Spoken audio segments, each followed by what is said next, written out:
Village in West Lafayette joined forces with Purdue University to enrich dementia care through the power of art. As Mental Health Awareness Month approaches in May, this partnership underscores the importance of fostering awareness and empathy. News 18's Stacy Schooler talks with Professor Lisa Hilliard about the impacts of the program. I'm joined by Lisa Hilliard, a health science professor at Purdue.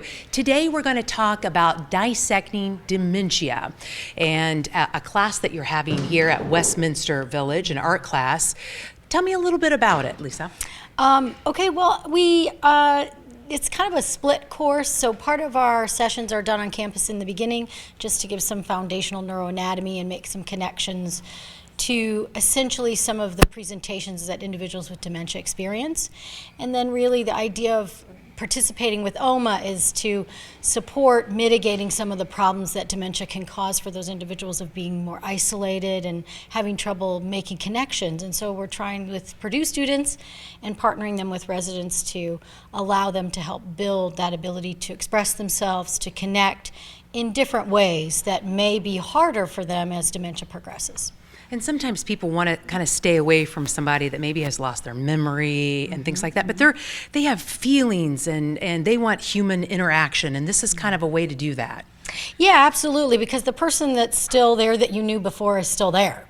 It's just there's a struggle or a difficulty with being able to share and express that, as traditional means of expression are not as easily available to them. So it's really a way to allow them to connect in a different way so that they can still show their personhood and their uniqueness, and maybe find someone that they have a like kinship with, who maybe likes the color red too, or loves glitter, or really enjoys just having a moment to share an art.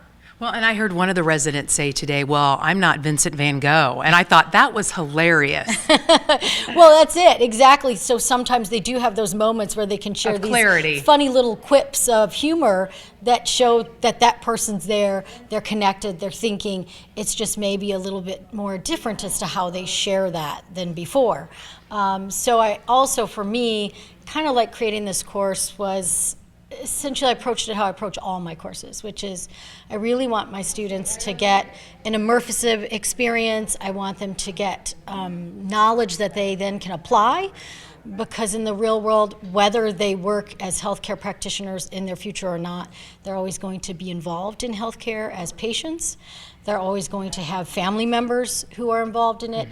And if they do practice, they're certainly going to be able to interact and have a lot of different interactions with a broad, diverse group of individuals. So it gives them maybe more communication skills, a little more, that will make them a better practitioner. And maybe more compassion too. Absolutely. Yeah. Being able to understand that maybe someone can't tell you what's going on or what they might be feeling, but maybe you could try to pull that out a little bit by listening better, communicating in different ways, using alternate forms might really help. All right, thanks so much. That's dissecting dementia. Very good. Well, that's News 18 Spotlight. I'm Stacy Schooler.